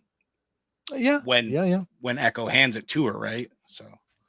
Well, then Dr. Hemlock and CX2 arrive. Hemlock stands over Omega, declaring that the clones' inherent weakness is their loyalty to one another. And he thanks her for proving his point. I love it when bad guys say the good traits are their weakness. your compassion for your friends is weakness. So we're TJC, we are talking about the same thing. The one that's how they killed Vizsla. Mm-hmm. Okay. And then Sarah, Omega, I've got him. Yeah. I've got him. Yeah. Well, then all 4 of them go to the window while Hemlock unleashes the same noxious gas into the training room that he previously used to capture Crosshair. This is the same gas that we saw that he was immune to earlier. The unarmored clones begin to cough and sputter as they desperately try to cover their mouths. Did I go the right way? I did go the right way. Back in the medical lab, Rampart begins to transfer the research from the databanks into Emery's datapad. He remarks that her research is a bargaining chip, and if it is as vital as Hemlock says it is, he figures the Empire would be willing to give him anything he wants to get it back. But Nalase says her research will never belong to him or the Empire. It will always be Kaminoan. Rampart scoffs at her as he says, "Not any longer." And he shoots her square in the chest. But there's still the matter of that pesky thermal detonator in her hand. Yeah, that just happens to land at his feet as she falls. And before Rampart can utter a single word, he literally gets out, "Oh!" The device explodes, destroying the lab and everything in it. I love this scene so much. Anybody remember Gremlin in a Microwave? Yeah. Pooh. I got a question for you. Did we just witness the end of the Kaminoan race? So I have a question about that. I've left that as that's a dangler. In fact, what number are we on? We're on number 36. I'm just going to go back to the beginning here for a second. I did include Prime Minister Lama Su. The last time we saw him, he was being taken prisoner by Hemlock. We did not see him on the detention level. He was not amongst the prisoners that were released. So doesn't the bounty hunter kill? Who's the bounty hunter kill? Am I lost? Am I completely lost? It was Tonwi. It was Tonwi, wasn't it? Tonwi. It was Tonwi. So. Yeah. You're right. So technically, he's in the wind somewhere, or he died off camera, and we're just never going to get anything, on that one. Certainly, there's a handful of Kaminoans scattered around the universe, perhaps. Well, because they completely razzed the planet. So I would assume they all died in that. I would think that the majority of them are Oh, gone. that's a good point. Is Camino put TJ's comment up because yeah, TJC says there may still be some in the Senate until it is dissolved by the Emperor. But did they have a seat in the Senate because it was a secret planet? I wondered if they were given a seat. I'd have to look that one up. After I think public there's knowledge, something, I think there was something that they were. By the way, here's a secret planet. But yeah. Something about fast tracking them, but I'll double check on that one. I'll have an answer. TJ, if you're coming back tonight for the round table, I'll have an answer for you. It might be in Legends. It may be a Legends thing as well. Or maybe I won't have an answer. Maybe we'll just leave it for a mystery. Well, another mystery would be the amount of storage on that data pad. I mean, look at the size of that data bank. The data bank, yeah. All of that is takes a room on one little pad. I'm gonna take my. You have a USB this big. What kind of memory chip is on that thing? I got a room full of mainframes. I'm gonna download it to my phone. Yeah, I mean, realistically though, I have every song I've ever heard is on my phone. Mine too. Spotify. Right? I don't have to keep it on my phone. No, exactly. It's a cloud. Yeah. So where are we at here? Yes, microwave. Yes, you are right. And before he can utter a single word, the device explodes, destroying the lab and everything in it. Gremlin in a microwave. Love that. In the training room, Hemlock watches as the remaining unarmored clones succumb to the gas cloud, but Echo, seemingly unaffected, in his appropriated stormtrooper armor, is still engaging with the clone operatives. Virosword throws a knife, sinking it into his shoulder before leaping at him with both swords. Now, Echo manages to deflect the attack by blocking it with his rifle, but in doing so, the rifle is knocked from his hands.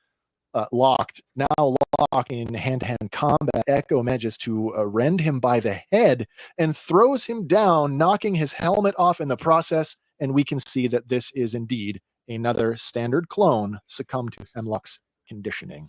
We see a standard clone face there. Yep.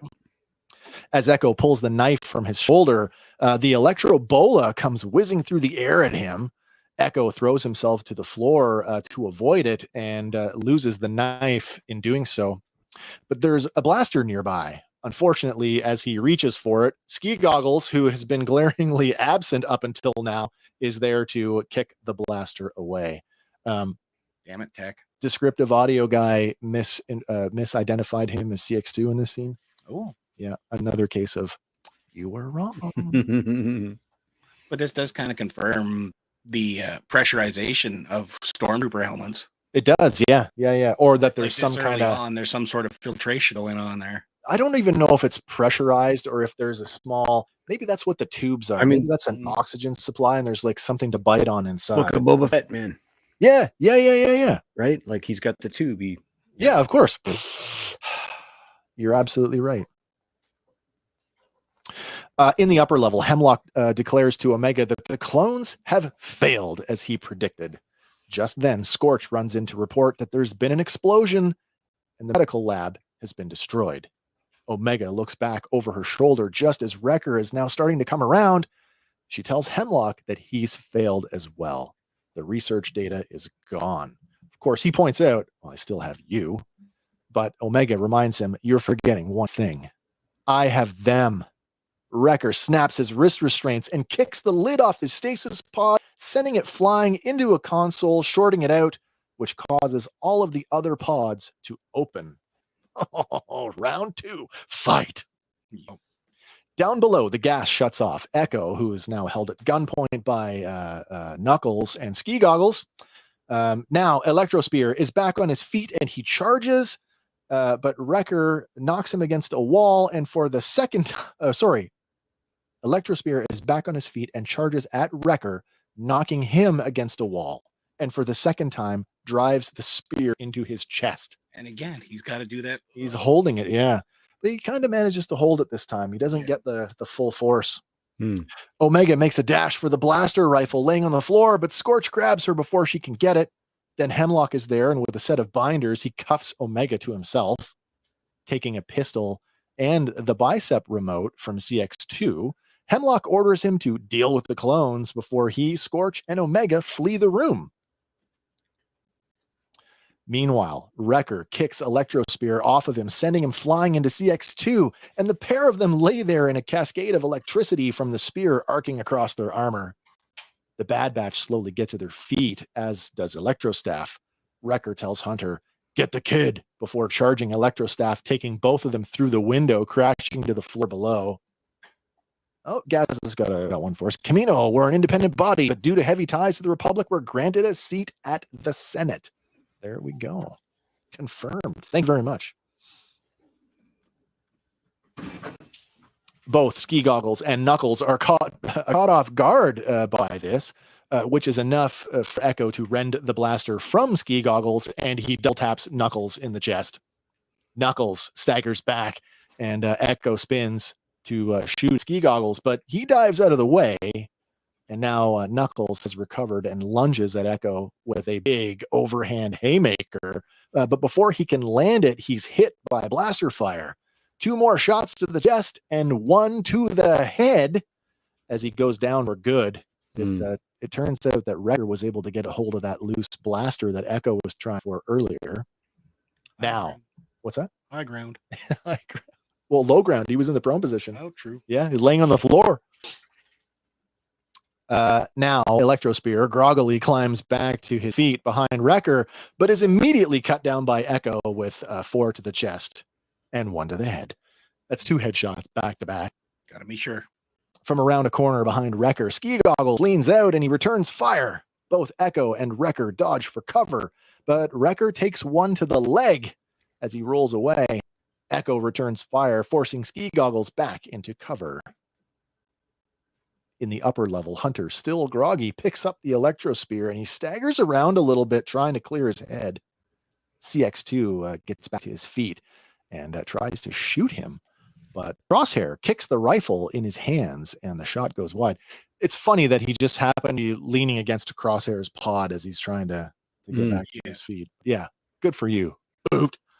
Hunter wheels around and he throws the spear, impaling CX2 against a wall. Hunter picks up his dropped rifle and tells Crosshair that he'll find Omega and that he should stay here, but Crosshair won't have it. So Hunter picks up another blaster, and then with Crosshair's arm around him for support, the 2 of them chase after Hemlock. I still thought they were going to pull the helmet off in this. I was still on board. You know what I mean? There was a chance that I thought, okay, we just killed Tech. That's what you know what I mean? I thought it was going to be this like really heartbreaking moment. We've killed the character. Oh God, it was Tech the whole time. And it could have been. It could have been. It could have been. There's enough inference there that it may have been. Do we need to know at this point? Probably not. Probably not. You want to remember him like he was, not like this. It's not called the Good Batch. No. The Murder Batch.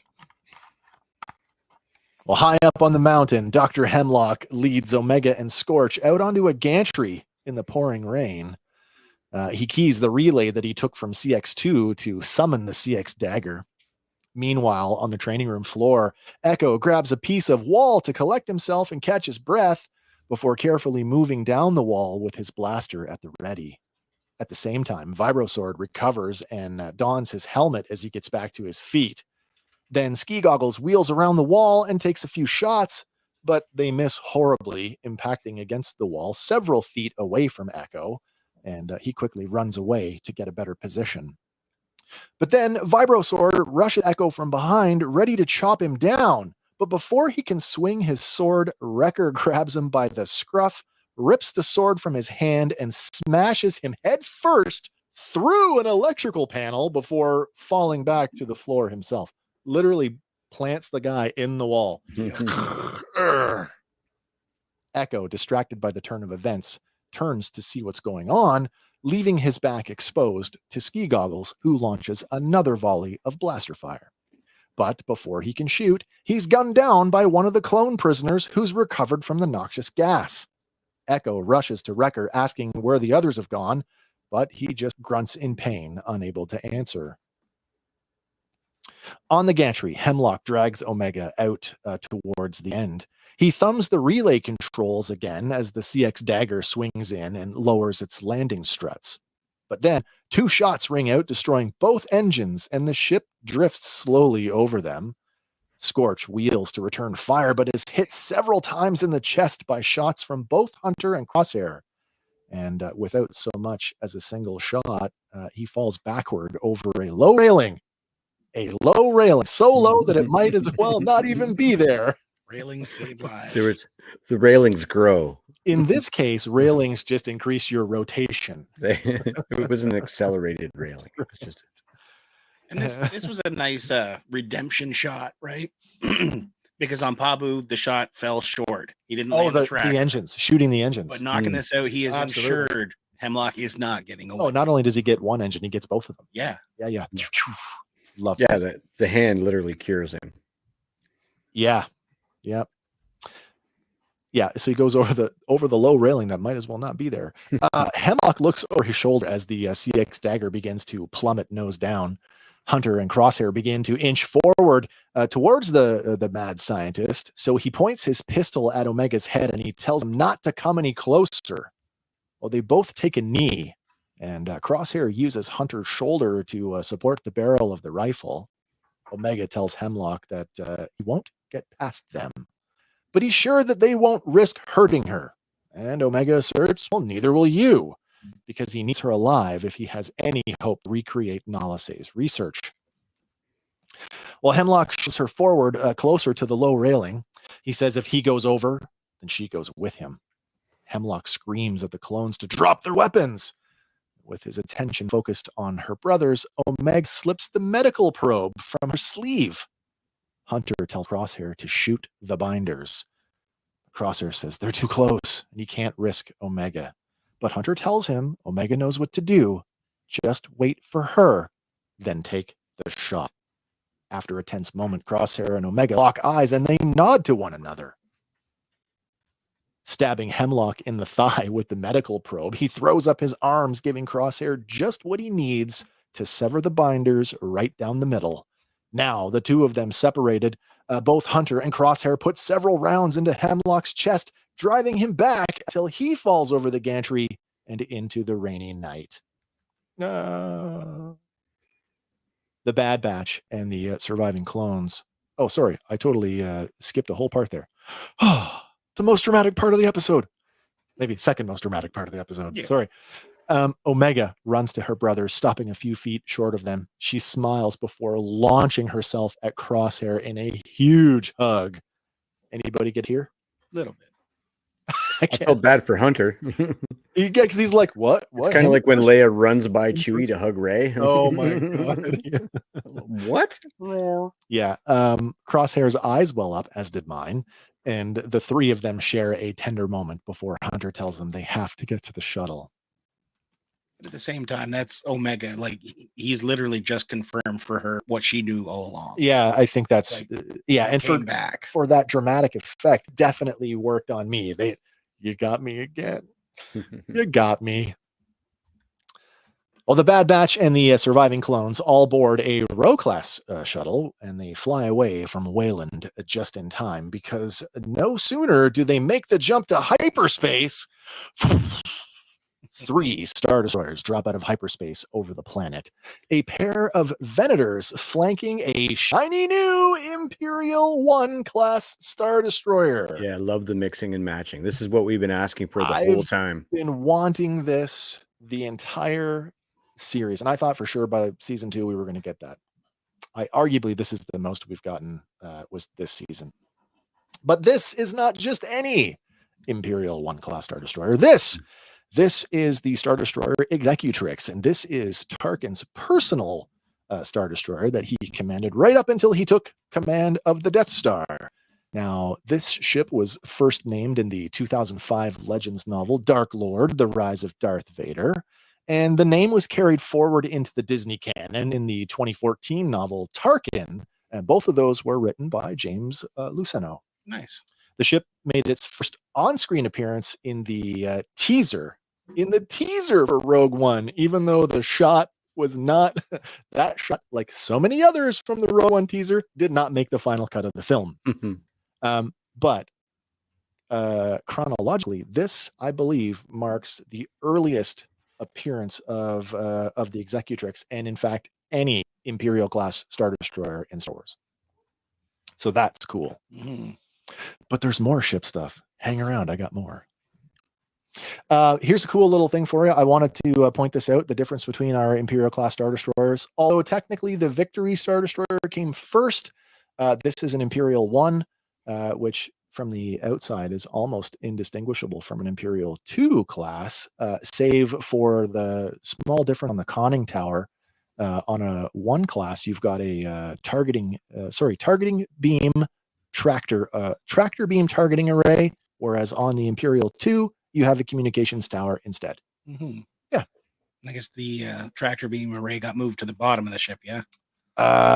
Possibly, or there's more, well, of them. When they steal Leia's ship, right? The Tantive. Oh, yeah. Yeah, she gets tractored in from the bottom. She does, yeah. Well, that's what Hangar Bay is. Yeah. Oh, side note from TJZ. We've got it, from TJC. Says, as a side note, Project Necromancer was obviously so secret that the data wasn't backed up at Scarif like Stardust, which then begs the question, how did Dr. Pershing know so much about it? Well, I'm not convinced that it wasn't, because they list, there's a few, I'd have to rewatch it. And if you guys know for sure, let me know. But they list a couple of, like, they're written down, and I think they're in Orabesh. And there's several other programs that are listed there while when they're in Scarif, they come up on through names. Even if it's not there, even if it is there, Scarif is destroyed along with all those files. So Pershing still has no sort of point of reference. I think it's a good way to just let us know that this research is stalled and that he spends literally decades recreating it and never quite gets the level of success that he wanted. True. No. Anyway, these are your Imperial class Star Destroyers, brought to you by Star Wars. Alternatively, there could have been a second data bank in Site B. Well, that again, Site B. Well, we're going to talk about Site B at the. Well, you know what? Well, speaking of Site B, let's just talk about it now. We don't know the fate of Site B. No. Yes, Tarkin says shutter this whole facility, but that doesn't mean that the Emperor goes, wait a minute. Well, no, that would get to that point that I wanted, because the Emperor in no way would say, okay, just shut it down. I know what's there. I know what's in storage. You don't, Tarkin, so shut the hell up. I don't want to like grasp at straws here, but this ties into that whole what about the vault with all the runes? Yeah. So that's Site B, which dovetails nicely into this works, Hank, as you said, for Thrawn to show up and use what's in Site B in his mission. And whatever's in Site B in that runic room, you better believe is related to the Night Sisters. Yeah. I mean, even if it's Site A, Site B, because they do specifically in both properties called Mount Tantus, suggesting it's one place, one mountain. But we obviously saw multiple facilities, and colloquially it could all be the same name. Underground, there's definitely connections between. But the interesting thing I find is that they decide to shutter it rather than their usual contingency plan, because as soon as they're compromised, they have no problem with blowing entire planets up with the Death Star, just to cover their tracks. Yeah. We'll say it was a radiation accident. I think what's interesting is you make a great point, though. But at this point in the chronology, the Rebel Alliance isn't a thing yet. No. So there's no open rebellion in the galaxy to warrant doing that. No, but they would have to keep that narrative close to the chest too, because they're still trying to pretend they're the good guys. They are trying to do, yeah. But at the same time, Tarkin, who didn't know the full extent of what was going on here, if he says shutter it rather than blow it up, he could come back later and say, well, I want to know what was going on here in my bid for power. Oh, that's a good point too. So don't destroy it yet. I don't think I know what it was. I don't think we've seen the last of Tantus or Wayland. No, or the Zillobys for that matter. No. All right. So a Venator Star Destroyer passes slowly over the peak of Mount Tantus. This is a little composite I did. Down in the fortress hangar, Governor Tarkin stands with a contingent of stormtroopers in the colors of the Coruscant Guard. So these aren't just stormtroopers; these are shock troopers. Mm-hmm. So now we can see how sort of the origins of the stormtroopers as these elite shock troopers. Tarkin orders Tantus to be shuttered and all of its funding moved to Project Stardust. And then, sorry, what did I missed a whole line here. A Venator passes slowly over the peak of Mount Tantus. Down in the fortress hangar, Governor Tarkin stands with a contingent of stormtroopers in the colors of the Coruscant Guard. Then Captain Bragg, who we haven't seen really since season 1, arrives to inform him that she has completed her assessment of the facility and that it has sustained heavy damage. She also reports that Dr. Hemlock and several troopers have been killed, with none of the research recoverable. Tarkin orders Tantus to be shuttered and all of its funding be moved to Project Stardust.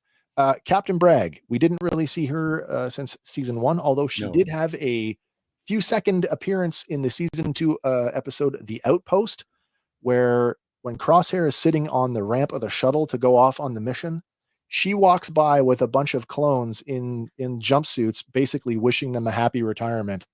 And if they have a problem, to take it up with another division.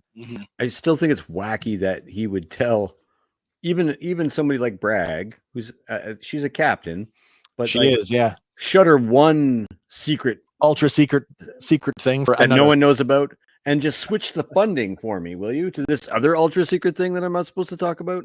I feel like that. I feel like if you were digging a hole for me, Wes, if I said, "Hey, good job digging that hole," can you just go to the bank and apply for a loan for me right now after that? I feel like this speaks to her position, because this is a far cry from what she was doing in season 1. In season 1, in season 1, she was meeting with Senator Avi Singh, a separatist senator, to convince them to go peaceful in the transition to imperial rule. That is a far different job than now I'm a bean counter. Yeah. But somewhere along the line, she must have endeared herself to Tarkin for him to take her on his personal staff. Yeah. I think it's that thing again that I talked about earlier in the episode, where it's a line of dialogue for the audience. We just got to get it in there somewhere. Yeah, you could be right on that one. TJ's got a good point here. He says, it's obviously implied that the Emperor kept his own copy of all the data on Exegol for his Sith cult to continue with the research. It may have been written like that to legitimize the sequels. Yeah, I definitely buy that. This is all revisionist history. Of course it is. Yeah, 100%. But again, we said it from season 1, the Bad Batch is going, and the Mandalorian is working to recontextualize the sequels the same way Clone Wars did with the soften that feels, to make it a little bit more palatable. Somehow Palpatine returned. Yeah, it's Star Wars pepper. It really is. Yeah. So right. It seems that somewhere along the line, she's endeared herself to Tarkin as a bean counter of sorts, which is a far cry from her work on Raxus, trying to ensure a smooth transition to Imperial rule. And by the way, what level of government doesn't answer to the bean counters? Yeah. On Pabu, Echo and Emery stand at the edge of the market while they talk about what's next. Now, some clones are getting food from a vendor, and the kids play with some Munoz. Emery remarks at how fast the kids are already adapting, noting that a childhood is something that neither she nor Echo ever had. She says their lives have never been their own.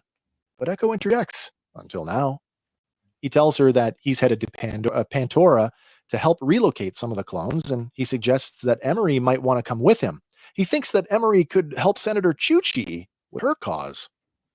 Emery says she has a lot to make up for, and she would like to help out however she can. Echo puts a warm hand on her shoulder, and the two of them walk towards his ship. Under the weeping Maya tree, Hunter and Omega sit enjoying the sun. Omega pets Batcher as she tells Hunter that with Hemlock and the research data gone, the M-Count kids are finally safe. Hunter nods. And so are you. Omega asks if it will take long to find the kids' families, and Hunter says that he and Rex are working on it, but until then, they'll take care of them. That right there, there's another series. Andy, you already said it. This could be tying into Skeleton Crew somehow. And I still feel like that is a potential angle here. We shall see, though.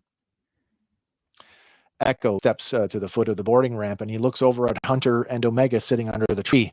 Hunter gives him a solemn nod, and Echo boards the ship. Hunter and Omega watch as the ship pulls away, and then Omega asks, what about the rest of the clones, wondering if they'll stay here on Pabu. Hunter says, well, that's up to them, free to follow their own paths now. He says that they've all fought enough battles for one lifetime, and now they get to choose what they want to be or who they want to be. Unsure what he means, Omega asks, like what? Hunter smiles at her as he tells her, whatever we want, kid. Whatever we want. Omega smiles and she leans her head over on Hunter's arm and closes her eyes. Then Crosshair and Wrecker join them under the tree, and together the four of them sit quietly in the afternoon sun, and the camera slowly fades to black. Comment from TJC. He says, after all, Ray's dad is a product of that experiment. A failed one, obviously, but then Ray is born as a god. It skips a generation or 5. Yeah. Well, there's a whole interesting thing here, like that potentially Omega could be somehow, part of Ray's lineage if they do have genetic material, and in fact it was used in the cloning experiments. Mm-hmm. So it's interesting. I'm curious to see if that plays out. It would be weird having those two meet, but not impossible. Mm. But then there's also that interview with Ian McDermott saying, the Emperor got down, so Ray's dad. That's true. Yes, yes, he did. Biological normality, No, you're right. You're absolutely right. Oh, give it to Palpatine. Oh my. Well, Order 69. Who's your emperor? In Star Wars Rebel style, we do get an epilogue, and the camera fades back in as it passes over the island of Pabu in the early hours of the morning, sometime before dawn. Down on the beach, a female form moves between the rocks, stopping to stare up at the city lights before entering the cave. Now, I thought it was Ventress. I didn't know who it was first either. The woman is dressed in a yellow pilot's jacket, adorned with a Clone Force 99 patch on the shoulder, and she carries a small satchel slung over her shoulder. Inside the cave sits a small shuttle. The woman kneels down and turns on a light, and we see that it's a much older Omega. Her blonde hair is much longer now and is pulled back in a ponytail. More lights come on in sequence, revealing both Hunter and Batcher waiting there for her. Omega nods knowingly. Of course he was going to be here. As Omega approaches the craft, the boarding ramp drops open, and Gonky steps into the doorway. Gonk, gonk, gonk, gonk, gonk.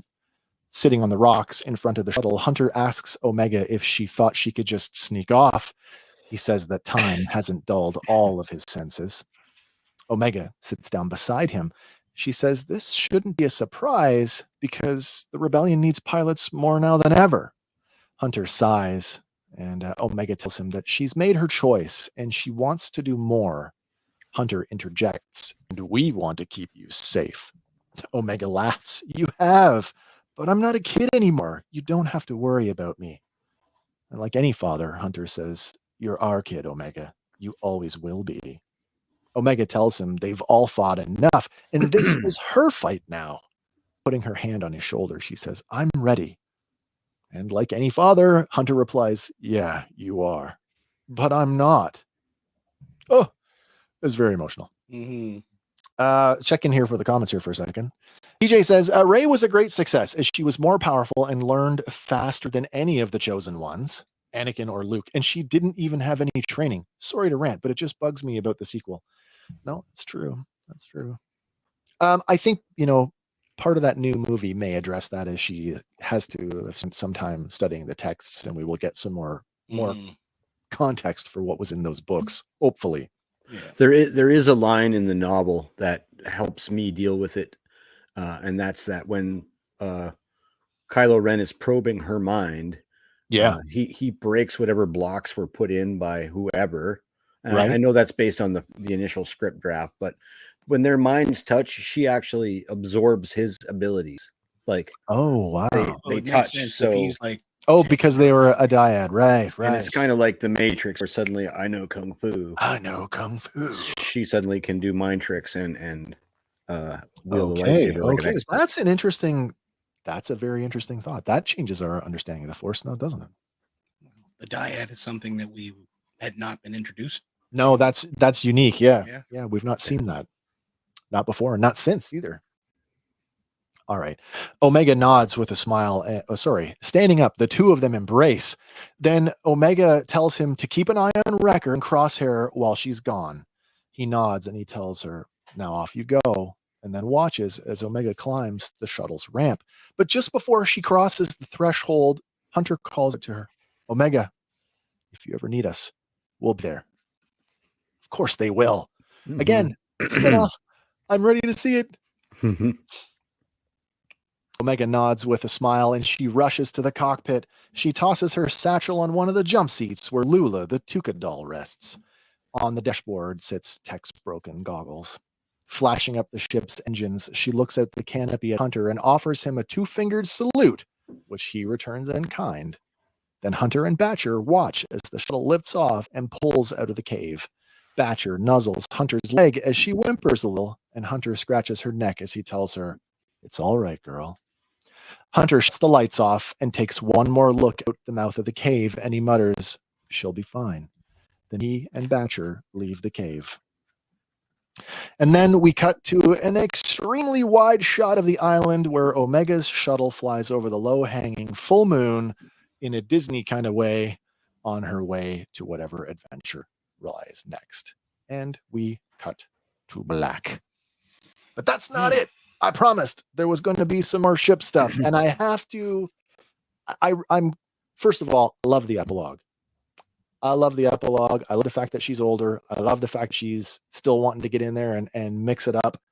I can't wait to see what kind of revisionist history we get next. Just like inserting Hera into the rebellion. I'm loving it. And it's a good. There's a line there that I sort of had missed. And that's that she wants to fly for the rebellion. The rebellion needs pilots. The rebellion, and that needs kind pilots. of puts us. That gives us a timeline that we don't get in the Rebels epilogue because there was no formal rebellion before 1 BBY. That's right. If we go by, there's a couple of ways to look at this. That if you want to place a time on this, I mean, Omega's age suggests she's somewhere in her 20s. We know that the Bad Batch was essentially somewhere between 19 and 17 BBY, I think is what we were saying. Yeah. The rebellion wasn't widely known about until after the destruction of the first Death Star. Yeah. So this could be right around the same time that that A New Hope happens, or just after A New Hope. Mm-hmm. Or she does have, Hera is her friend. They may have already been in contact. Certainly, the rebellion needs pilots after the Death Star. Well, of course they do. But even, after the Battle of Scarif, where, Hera is a general at this point already. And if they've maintained any kind of contact, that could be, the scene with Biggs coming back to tell Luke, I'm leaving for good, I'm jumping ship, is sort of is one of the catalysts for Luke running off to join. Yeah. It could be a similar sort of thing there. Or the more unlikely possibility. Yeah. She's much older and just aged well. And we are looking at the point where, Lando has put out the call in the galaxy. Oh my God. You think that's that far? I don't think it's that likely, but they make it. Rise of Skywalker is like 25 years after. Yeah. I mean, after I don't Death think Star 2. I just don't think the clones could live that long. They also make a sort of distinction by calling it the differential, the resistance and the rebellion. Oh, that's true. Yeah, yes, absolutely. So the rebellion. Yeah. All right. It has long been a thing, a trope in Star Wars that hero ships are as much a character as anybody else. And so, when the Razor Crest got blown up, when the Razor Crest got blown up, a lot of people got real angry at that. And we had it happen again this season with the Havoc Marauder, which, as a ship nerd, was really, really upsetting. But instantly recognizable here is all of the components.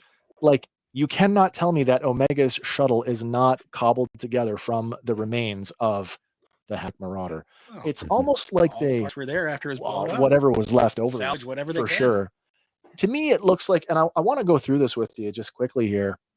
It's almost like they took like a Clone Wars era Shidapede shuttle, which is the same model as the Phantom 2, by the way, stripped it all down the same way that the Rebellion stripped the Y-Wings down, and then rebuilt it with what's left of the Havoc Marauder. Certainly there is a ton of design cues, and there's probably more there than what I realize, but I've picked out a few just so you get the same sort of idea here. You can see it in the ventral fin, as well as the actuators for the wings, almost look like they're the same lines, the same kind of thing. But then let's take it one more step further. When you realize that the seats in a Mega Shuttle are a straight up reuse of the animation assets from the Havoc Marauder, and it also looks like the Marauder's rear turret has been incorporated. So didn't get tech back, but I'm glad that the Havoc Marauder lives on this way. I really like that. And so there you go, everybody. That has been, wow. That's the fan batch. That's a wrap on this one. Crazy. Oh my gosh. That's a 3-year ride. Does it feel like it's been 3? No. It went by fairly quick. Yeah. I feel like like I said at the beginning, we could have scratched another season out of this, and I would have been happy to go on that ride. Maybe there's a movie. Well, okay. Down the road. 3 seasons in a movie. So going back to the MCU analogy, and maybe this is just me being old man Wes, but as I said, I said this in a social media thing talking about this very subject. I do not want to have to go to every comic book, every novel, every web series, and every coffee table book to get the whole story. Whatever Lucasfilm is going to do, I want it in visual media. I want it in television or film and nothing else. Yeah. Please. Although I know that won't happen. Yeah. And you're super missing out on a ton of amazing stuff in the comics. I know. I almost want to put something together for you guys monthly so you can stay abreast of it. They've found an amazing alternate villain for the Sith, and it's this droid hive mind, and it takes over all the droids in the galaxy and even parts of Vader because he's mostly droid. More machine than man. Right down to turning 3PO and R2 on Luke. It's fantastic. Now that the season is over and now the entire show has wrapped, looking back, where do you guys, in terms of Star Wars animation, because we've had four animated series now? I'm not including the shorts. Clone Wars, Rebels, Resistance, and now the Bad Batch. Of the 4 animated series, where does this one sit for you guys? Pretty high up. What were the 4 again? Clone Wars, Rebels, right? Resistance, the Bad Batch. Yeah, it's better than Resistance. Easily. Okay, we all agree on that one. We all Lauren jumping in last. She hasn't seen Resistance yet. Is that Resistance last or the Bad Batch is last? That's bad. She's never been a fan. Oh boy. Okay. Well, that's fair. TJ, yeah, good point, Wes, but that's how Lucasfilm makes more money, by getting you to buy the comics. Yeah. It's funny, I know that. And I've been that guy all season. I hate to bring this up, but they're cheaping out here by putting helmets on everybody because they don't want to animate. I get it. It's a dollars and cents thing. Absolutely. Yeah. And at least they're not just throwing out the stuff that Marvel did in the 70s to let's just put Luke Skywalker in a comic and hope it works. They're actually giving you okay, this is the canon events that take place between the movies, and it's quality stuff, especially the Vader stuff. My goodness, especially the Vader stuff. No, you're absolutely right. So listen, I don't want to spend a whole lot of time talking about the series. Come back at 7 where I'll be talking about the Vader stuff. I don't want to talk about the whole season because we've spent an entire season of shows doing that. If you want to know what we felt about the season, go back and check our back catalog. If you're yearning for more Bad Batch, we've got hours of content for you to mull over, and it's all pretty good stuff. We had such a fun time. I had such a fun time doing this one. And like I said, I'm a little bit sad to see it go, but I think it's our best title all the It definitely witty works. titles. Of They the all show. write themselves. Yeah, they really do. Except the Acolyte. We're still waiting on that one. Still looking for a title for our Acolyte review, which is coming up. We've got Tales of the Empire coming up here this week. On that note, yeah, our upcoming schedule tonight at 6 p.m. Eastern. Come on back. We got way more Star Wars on our Revenge of the Fifth for you. How appropriate that we talk about the merits of this show in light of, not forgetting the legend stuff, because we are going to talk about Star Wars in the Disney era. Yes, Hank, completely unscripted.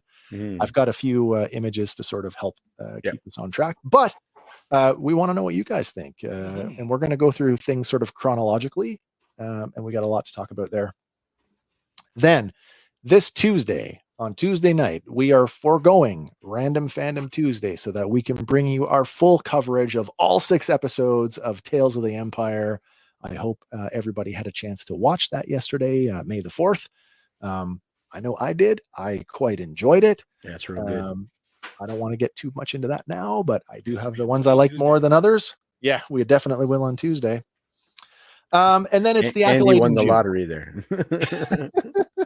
It's the Acolyte coming up in June, June 4th. In fact, it starts. So our Acolyte review series will start the first Sunday after the two episode premiere. That's going to be a long one because everybody saw the live action shows are longer. May the 4th trailer, the final trailer. Great. It looks great. It looks wonderful. Lots of new footage. Toothy helmet is terrifying. Yeah. That's some scary stuff. Anyway, I don't know about you guys. I need a break before we do this again for a couple more hours tonight. My butt's sore. We got lots more to come in the coming weeks, guys. So I hope you enjoyed the show, this series, as much as we enjoyed presenting it to you. And we've got tons more in the tank. So see you tonight. I do see that comment, TJC, but we'll tackle that one tonight because we did cover this on Random Fandom. Oh, that's right. They have made back their investment in spades. Did they have some fancy books? Yeah, I think I've spent $4 billion on action figures alone. Based on the original price they purchased Lucasfilm for. Oh, nice. They've made it back in like triplicate. Speaking of action figures, in honor of Revenge of the Fifth, Hasbro put up pre-orders today for Attack of the Clones, Emperor Palpatine in the Black Series, as well as the single-carded version of the Super Battle Droid, both of which are sold out on Hasbro Pulse. So find your favorite e-tailer and pre-order them now because they are out there. They're already gone on Pulse. That's what I mean. They're gone. Already gone. Scalpers. They're gone. All right. Anyway, listen, guys, had a great time. Remember, whatever your thing is, fan on. We will see you all at 6:00 tonight. And for Fan and Power, my name is Wes. I'm Andy. And I'm Hank. And we'll see you in the next one, everybody. Bye for now. I'll find it. Where is it? There it is. Bye.